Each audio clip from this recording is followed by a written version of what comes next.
also have a lot going on in our nation today. A lot of black folks being killed by the police. And that's an issue. And we have the George Floyd case recently, found the police officer guilty. Family earned, through that situation, $27 million. I'm sure the attorneys got probably half, but still, half of $27 million is a lot of money. Situation hasn't at all resolved. I think, we were doing a lot of celebrating when that police officer, Derek Chauvin, was found guilty of murder. But to me, I really wasn't doing all that much celebrating. Although I'm glad justice was served, I believe personally that the only reason that justice was served was because of the social media, because of the global news network, because the entire world was watching that situation. And as well, people, well-meaning people, let me say consciously maybe well-meaning people, having to watch this man die for 8 minutes, begging and pleading for his life, finally calling for his mother, and then expiring from being choked to death by a knee on his neck while he's handcuffed. I mean, come on. And people, just a regular human being couldn't handle that. And so I'm just suggesting that out of sight, out of mind. That if the society hadn't been forced to watch that video, the outcome would have been different, okay? And I'm saying that because there have been too many situations that were just as heinous as what happened to George Floyd, and absolutely nothing happened to the officers. And oftentimes when similar situations happen and the officers do get checked, they'll resign or be fired, and a month or two later hired on at some other police force. So, this whole George Floyd thing should be appreciated, but taken with a grain of salt. Okay? See, too often, because this has been going on too long in our nation. Come on, emancipation was in 1865. Come on now, so we've been in this nation quite a few hundred years for this stuff still to be going on. So there's no reason to be patient. There's no reason. So even when we're listening to the politicians, I don't care which side the politician's on, Democrat or Republican, to me, it's just a game. Because the situation still remains the same. And so administrations have been Democrat, administrations have been Republican, back and forth, and some of them more seemingly sensitive to the needs of the ethnically oppressed and all. But the situation still remains the same. Black folks are still being killed by the police, okay? And so that's an issue. So I think number one, there's some tenets that we need to be aware of. For me, I'm a student of Sun Tzu, The Art of War. I have been since I was a 16 or 17-year-old teenager in the martial art. And so I've studied. I'm a very disciple of Sun Tzu, to the point where I believe my actions reflect many of those strategies without me having to think about them. But I'm going to think about them today, and I'm going to share some things with you that we might take from Sun Tzu to be more victorious. To be more victorious. The one thing is not to be tricked. Quit falling for tricks. This is the problem that black folks have had in this nation, since the beginning. We've fallen for tricks. Even the slave trade, coming over here on those ships, they would always find the black folks to cooperate. They would always find the black folks that might speak a little bit of English and of course African, and he would be used by the ship captain to try to quell, to try to keep as well as he could the people down, encourage the people and keep them from just losing their minds. He was being used by the ship's captain to help quell the black cargo. with the promise of when we get to the new world that you will be free, that you will be given land, and all this stuff that was very enticing to this individual who is working as a go-between between the slaves and this slave ship captain.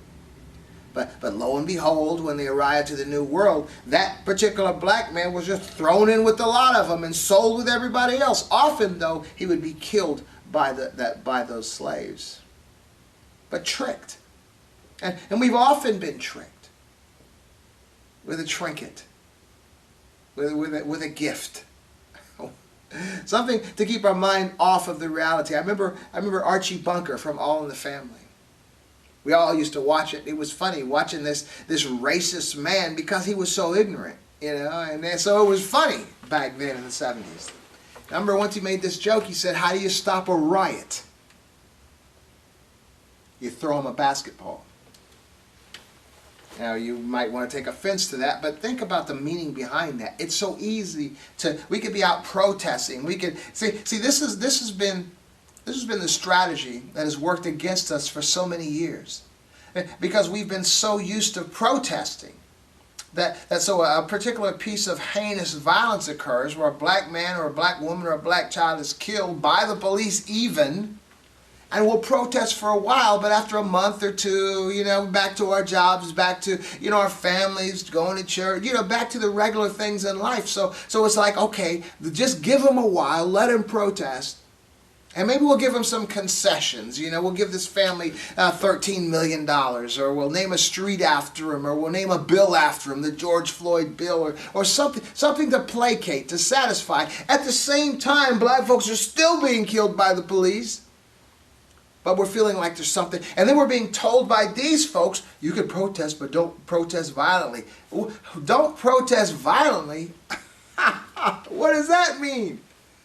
My thing is, look, if the oppressor and the benefactors of the oppression, those people that are still being treated well, extra well, maybe getting a little bit more pay, getting a better interest rate, being able to live in a particular neighborhood, or getting in a restaurant, or not being, treated more negatively, by those are the benefactors by the police. Those are the benefactors of the oppression. So the perpetrators of the oppression are not simply the overt actual folks committing the actions. But if you are a benefactor of the oppression, if you are a benefactor of the perpetration, then you are as well a perpetrator. You are as well a perpetrator. And to me, the perpetrator, the oppressor, and the benefactors of the oppression have no moral authority to insist that the oppressed not violently protest.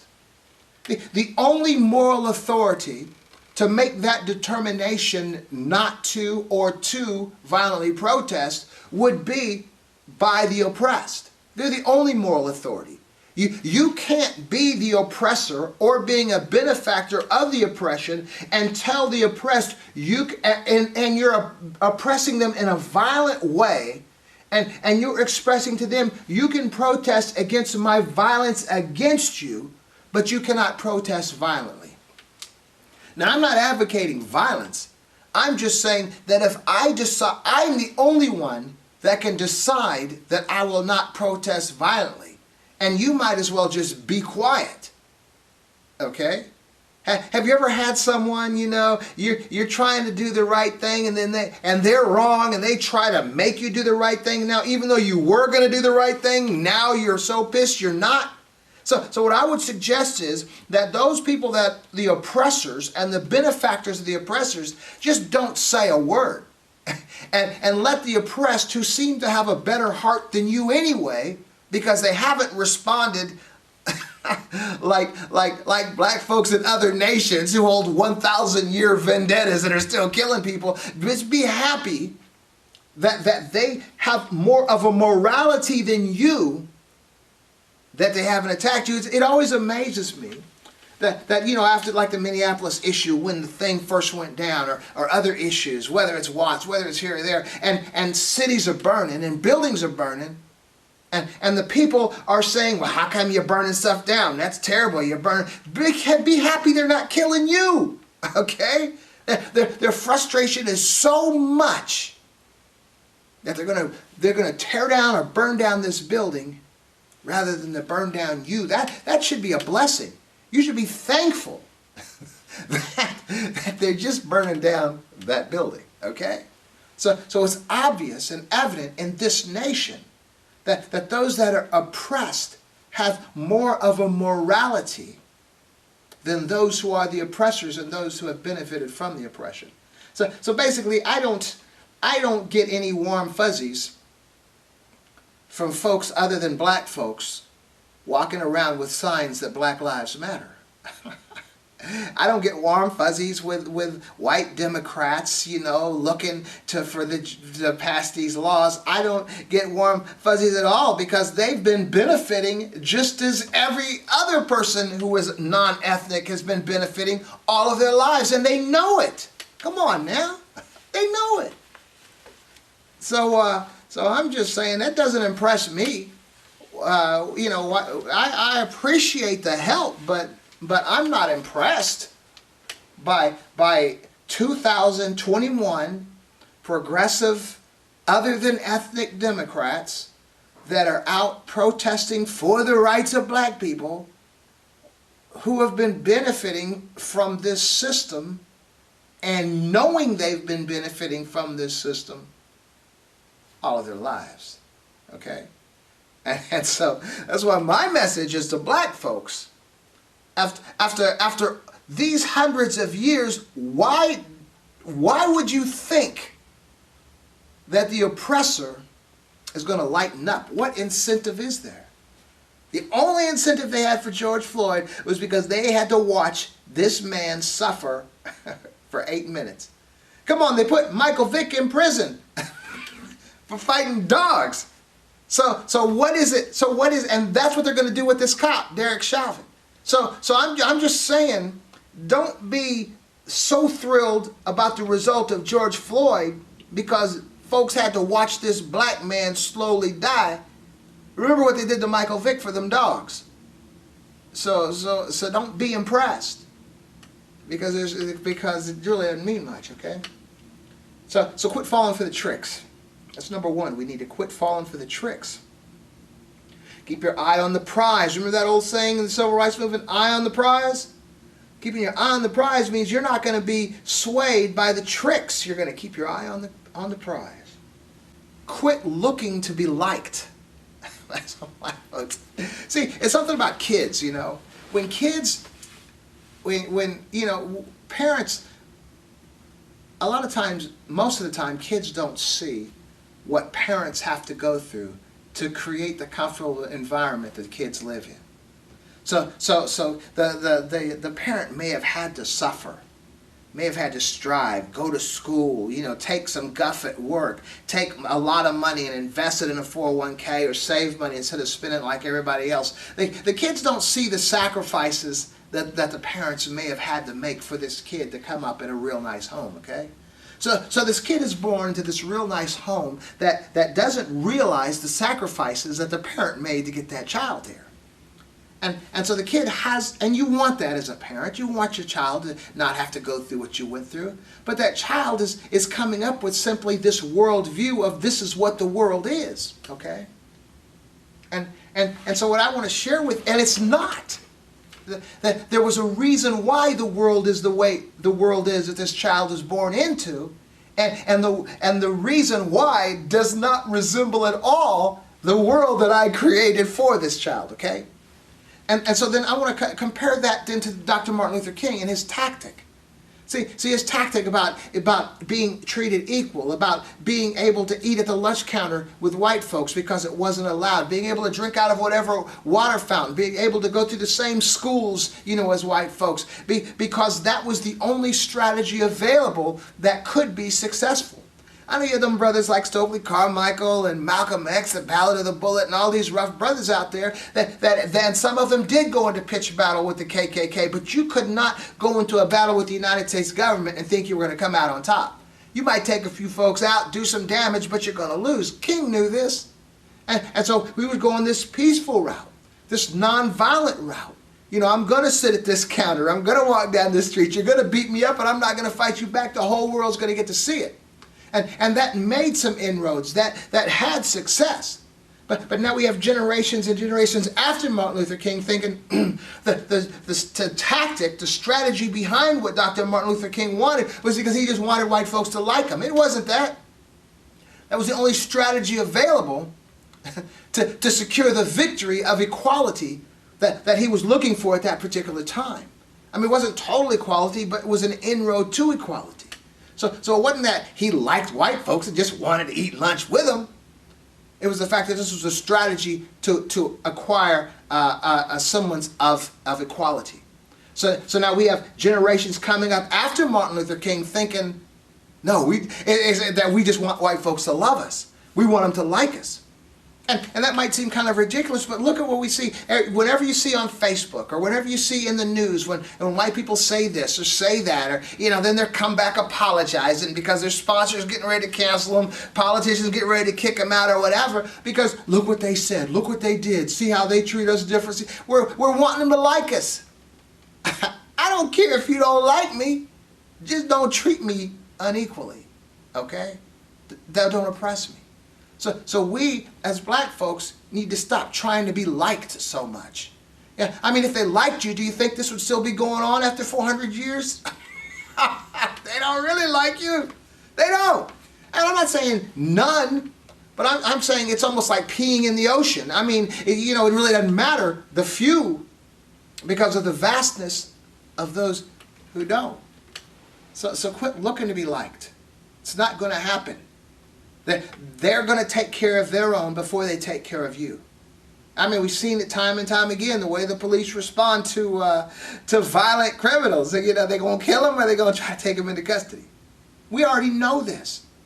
I was speaking to a brother recently where I work. I mean, he's an educated brother, and he says, when educated brother, big healthy brother, works out, a good man, been working at the job where I worked with the government for like over 20 years and coaches basketball, good man. And he says when the police get behind him, he gets afraid. Why is that? Because we know. I have military plates, my veteran tags on my car. Why? Because I know that when a cop sees me in my truck, he's going to get behind me. But then when he sees with a particular attitude and mindset, but then when he sees those tags, it kind of brings him back into a reality. That's what I got those tags on there for. That's why I have them. Because it's not the same. Quit trying to get them to like you. They don't like you. You just need to find a way to succeed. Okay? I'm saying, why are you trying to get them to like you? What's the point of that? Where is the value in that? Especially after 400 years. Come on. Outwit your opponent. This is what's wrong with us today. We're bright, but we don't recognize the battle.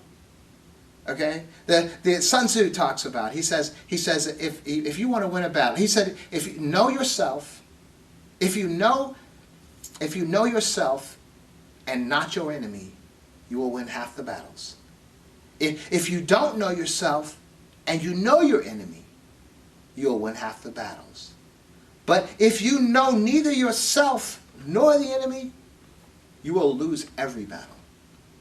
We have to begin to know ourselves and know the enemy. Now, I don't want to call the oppressive entity in this nation the enemy, but he's your opponent. I used to practice the martial art. I love to fight. I've been in many tournaments and many fights, and even to friends. I mean, it's your opponent, and if you don't keep your hands up, you're going to get hit. And if you don't attack, you just might lose. And one thing about fighting, especially in the martial art, was you can fight somebody all day if you're just defending. But if you want to get anywhere, if you want to win, if you want to progress, you're going to have to do some swinging. And now when you start swinging, you're going to get hit, but you're not going to be victorious if you're not swinging, and you're going to lose terribly if you don't keep your hands up. and as difficult as it is to believe, we have people wearing those light gloves and all, after you go a couple rounds one of the hardest things in the world to do is simply to keep your hands up. But if you don't keep your hands up, you're going to lose devastatingly. And if you don't attack, you're not going to win at all. So you have to know yourself and to know your enemy. And so I'm suggesting is you need to outsmart your enemy. You go into a martial art fight and you'd say, okay, I'm going to go in here, I'm going to do, back in the day you do something like a couple of kicks to the front, you know, and then you throw a kick to the front and he'd go down to block it and you throw a roundhouse and hit him inside the head or something. So you get in there and you try that strategy and it doesn't work because he knows that move. So what do? You just keep trying it? Keep trying it, keep trying it, keep trying it, even though he blocks it every time? No, you got to come up with something quick. Come up with something new. Come up with a new strategy. You have to outsmart your opponent. And as black folks in this nation, we have to outsmart the oppressor. Okay, we just can't keep doing the same things over and over again. You know, kill a black, let me just go out here and protest, you know, for a while and then stop. Let me protest a while. Every once in a while, like George Floyd will get caught on film. They're going to have to pay, you know, guys, somebody's going to have to go to jail. I'm saying recognize this. This is 400 years later. If the tactic you're using isn't working, you got to figure out another tactic. Now, even we talked about Martin Luther King. His strategy was that nonviolent, you know, get beat approach, don't fight back, you know, for some equality. That was a strategy then. Man, I watch the mixed martial art.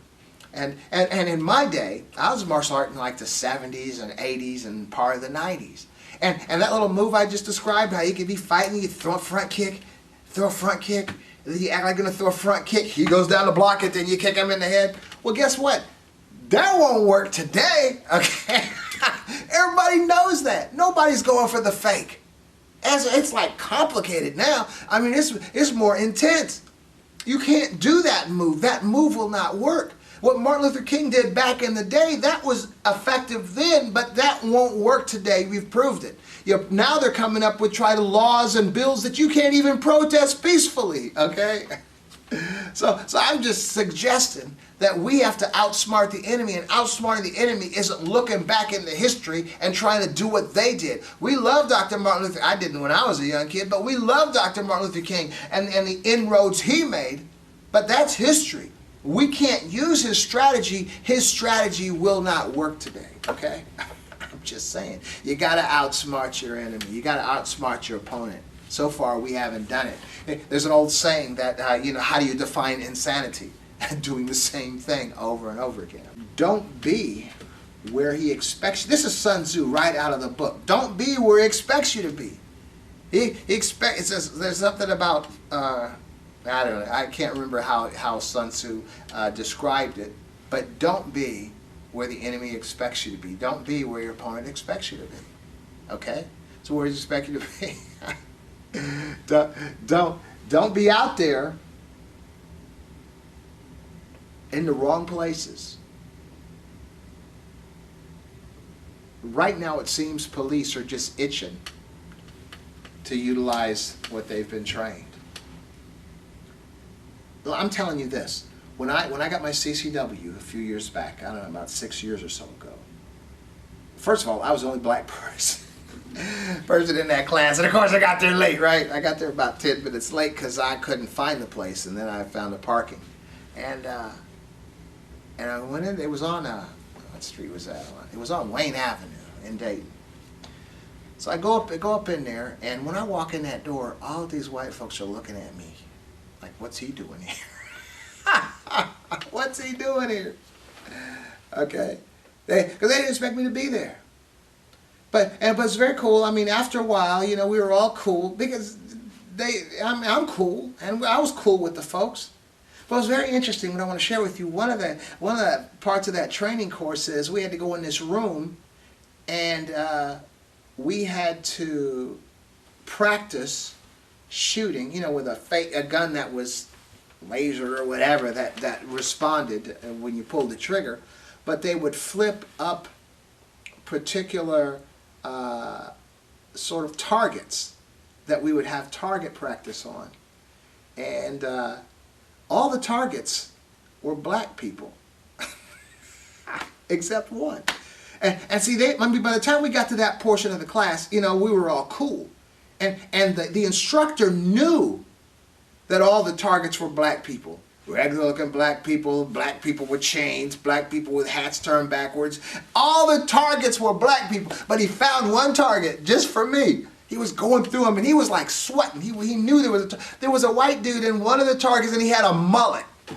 You know what a mullet is? It's a particular hairstyle they wore back in the 70s. So you know how old that target was. All the targets of black people had all these chains, all this stuff from, like, you know, modern pictures of black folks. So and what I'm telling you is so those police that are practicing, you always hear them practicing, they're practicing. They're thinking about black folk. They're thinking about you. Okay? And I'm telling you, and let me tell you and even my problem. When we were in that class and we were shooting them targets, and this was just like one day. Man, by the time that class was over, I was excited about getting an opportunity to shoot that gun. Because you keep going over that over and over and over again, shooting. Something mentally happens and you get excited about your opportunity to shoot that gun. And that was just from one day of training. But when you have training like every day, all day, or however many sporadically throughout the week, however they train, but often, and then you have folks around you affirming you as far as what you're doing, you are excited about getting the opportunity to shoot somebody. Now back in the old days, be like 70s or 80s, you'd have a cop, and the cop would say, man, I've been a cop for 30 years and I never fired my gun. That'd be unacceptable today, because these guys are just itching to fire their gun. So the bottom line is, don't be where they expect you to be. Don't be at the club 2 o'clock in the morning, 1 o'clock in the morning. Don't be here. Don't be driving down the road, you know, without a license, intoxicated. Don't have a long record. I mean, telling you, man, they pull your license number, they find out who you are, and you got a long record. Immediately, they don't like you anyway. Immediately, they're going to click, this guy's a threat. Or this guy's, you know, just... So, you know how you have I've been a mailman for like 28 or so years, and there were some crazy dogs out there. Because I was in Dayton, I was in the hood, okay?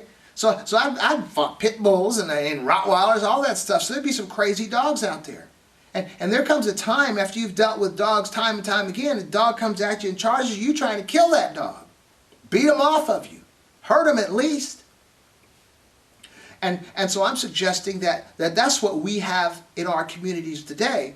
A lot of times these police have already made up their mind. It ain't got nothing to do with you, it's got to do with their mindset. And if you're placing yourself in a place that you really shouldn't be anyway, with a situation that you should not have created, you're just giving them a blank check to abuse you in whatever way they want to abuse you. Don't be where they expect you to be. For real, be in school. Get yourself together. Quit being drunk. Quit driving drunk. You ought to quit alcohol altogether and anything else that's debilitating to your body. Man, we are the product of people who were shipped here from Africa, who were warriors, who were strong, who didn't have the addictions, who didn't have the issues, who didn't think this was cool, you know, and that was cool, all these negative traits. But see, generation to generation, we have a lost identity to who our great-great-granddaddies were, the greatness, the honor, you know, and the respect and the integrity that they walked in. And we think that this stuff that we have bought into, a lot from the record industry, the music industry, the videos and all that stuff from the hood, thinking this is who we're supposed. That ain't who we're supposed to be. We've created a dysfunction within our own communities. And we're exactly where they want us to be justified to put us 6 feet under. Don't be what they expect you to be. Okay? They expect you to be a criminal. They expect you to be drunk driving. They expect you to be high. They expect to be driving without a license. They expect you not to have insurance. They expect you not to have a job. They expect you to have a bunch of babies. They expect you to be a criminal. They expect that you're not carrying a gun. Don't be what they expect you to be. What I saw when Obama became president, I didn't see that all of the ills of black people in this nation would be well. But what I saw was there was going to be a respite. There was going to be a time when they were all tripping. You know, you had the other side saying, we're going to make him a one-term president. They were fighting Obama, calling him names, fighting him, tooth and nail. And we're getting offended for Obama. Obama was all right. But we needed to take from Obama how to be cool. Remember that? We needed to figure out how to be cool, how to take care of business. So while all their eyes were focused on Obama, and I was on this program, man, I was telling folks, right now is the time to be doing things. One of the reasons I went to school, it wasn't just because I wanted to get a degree. I had thought this black man being president of the United States was impossible. Something that could not happen. So I decided, like the pixie dust, something floating around in the air, something special. So what I was going to do is I was just trying to pick a couple of things that I had never done before that I was going to accomplish now, in this moment. Obama was in office. And one of the things was that I was going to get a degree. Second thing was I was going to learn to speak Arabic. Because I had Spanish, I know a little Spanish, a little Japanese, a little German, like everybody else, a little bit of this, a little bit of that. But the one language, I don't know anything about Arabic. So I determined to learn. I learned a little bit of Arabic, and I'm still practicing. But the point is to become something that they don't expect you to be. And so when Obama was in office, that was the time. They're all shooting at him. You do something. Take care of your business, because Obama wasn't going to be in office forever. I put this on the program too many times. I might have to dig it up sometime. And my feeling was, get while the getting is good. Take care of something you haven't taken care of. So when this dust settles, when Obama's no longer president, you'll already be there. And lo and behold, when Obama wasn't president, who was the next president? President Trump. It was no longer the same. And my contention was that while he's in office, get to where I need to be, so that when the smoke clears and the dust settles, those people that were oppressive, I would be above them. I would be beyond them. And you would be amazed at the psychological benefit it gives you to recognize that these folks who thought they were better than you are now much lower than you.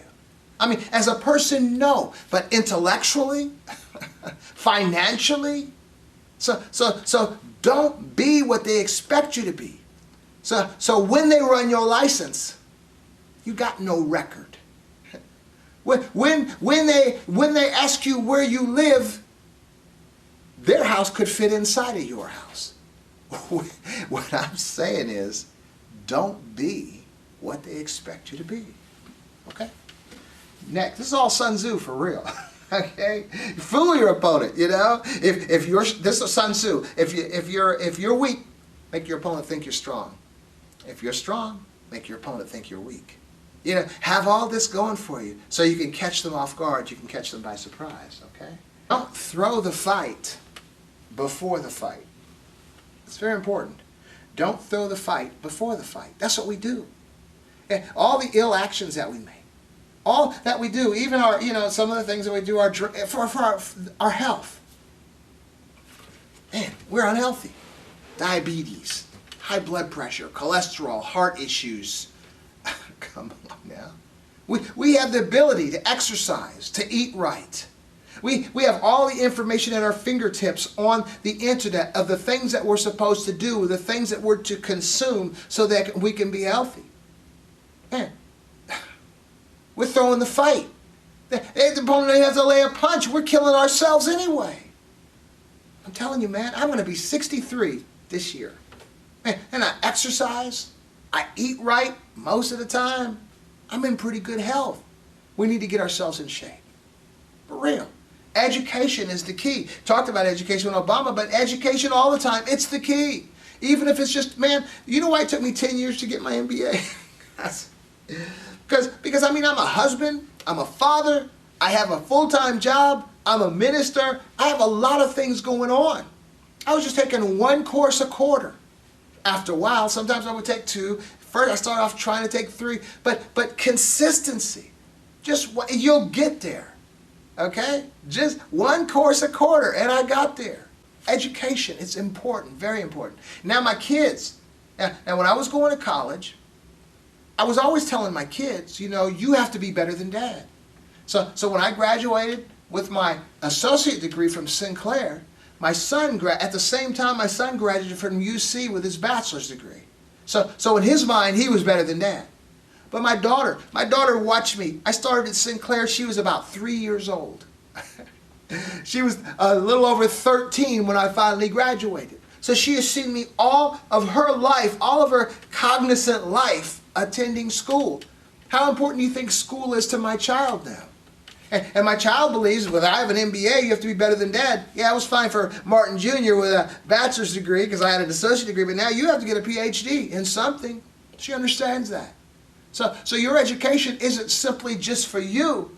It will also raise the bar for your children and give them a different worldview. This is what I naturally do. I naturally go to college. I naturally get my associate, I naturally get my bachelor's, I naturally get my master's degree, I naturally get my PhD. So we have to not throw the fight. We're not because when you throw the fight, when you're acquiescing to a less life than you could be living in front of your kids, you're throwing the fight not just for you, you're throwing their fight too, because you're not raising a bar for them to live up to. When you're eating all the wrong foods and you're out of shape and unhealthy, your children are watching you eating the same foods, they're out of shape, they're not healthy. They're watching you. Come on, they're watching you play on their mama. They're watching your drug issues, your alcohol issues. You're influencing your children. You are throwing the fight for your children before they're even in the fight. Okay, so you have more of an incentive not to throw the fight because you're not just throwing your fight, you're throwing their fight too. And maybe the fight was thrown for you. So you just need to get it together. Get this knowledge right now and say, okay, I'm going to get it together.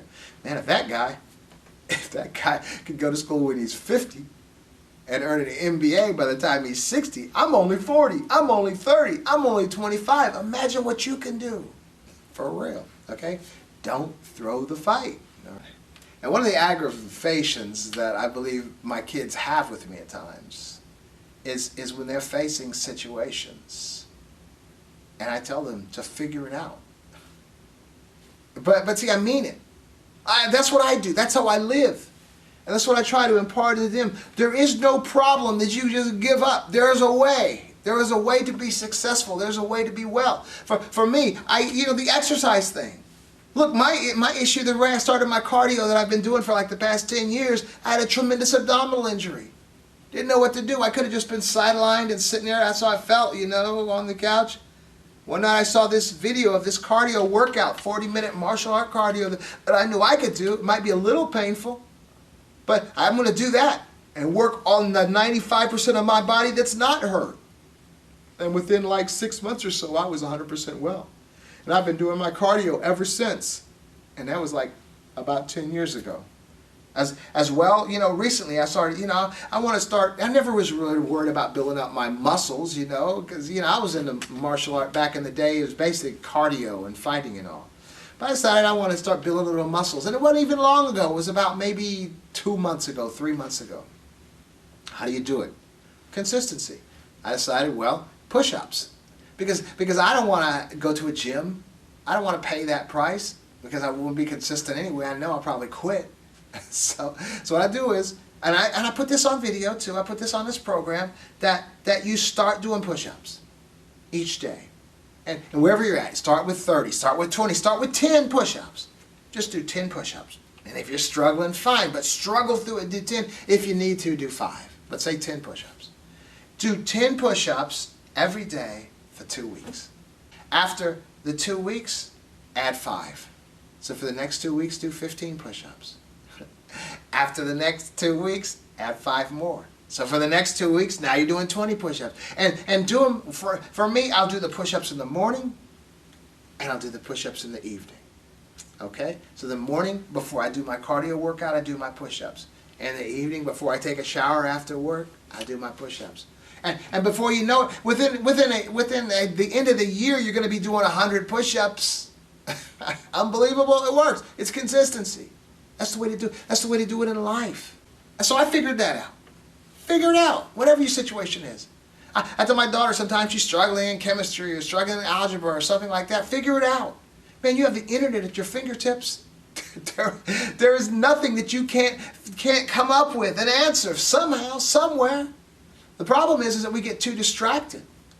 Let me get on social media. Let me get on YouTube. Let me get on Facebook. Let me get on TikTok. We're doing let me see what's going on MSNBC or Fox News or whatever it is we're watching, you know. I'm saying, no, don't get distracted till you figure it out. Don't just go ahead and just do something else that is not even productive if you haven't figured it out. Figure it out. Everything is figure-outable, because I guarantee you, anything that you're facing right now, somebody has already faced it and they put it on the internet. Google. For real. Whew. I know I've shared a lot with you, but I really want you to get this. I really want you to recognize that you're not going to be getting well simply because somebody else is doing right. You're not going to be getting well simply because somebody else is going to stop doing wrong, because folks are not going to do right and folks are not going to stop doing what they're doing. Okay? The only one that's going to get you out of the mess that you're in is you. Black lives only matter to black people. For real. You can't expect a black life to look. You know, I didn't want to be too harsh on the white Democrats or white progressives that are out there protesting for Black Lives to Matter, okay? But I want you to get this. This principle is that if this man, who already has total rights and equality, is begging somebody like him to give you total rights and equality, and they say, okay, then whatever total rights and equality you have is not going to equate to the guy who had to beg for your rights to the guy like him who had to give them to you. It's not total equality. It's not total equality unless you appropriate it for yourself. And see, that's what all this is about. So I appreciate non-ethnic people, you know, fighting battles and protesting, you know, for black folks and doing all that they're doing. But the reality is, if you acquire your rights, if you acquire total equality simply because this guy who has begged this other guy who was like him to cut you a break and make you equal, it's still not going to be equal, because equality isn't something that someone equal to you can grant to you. Okay?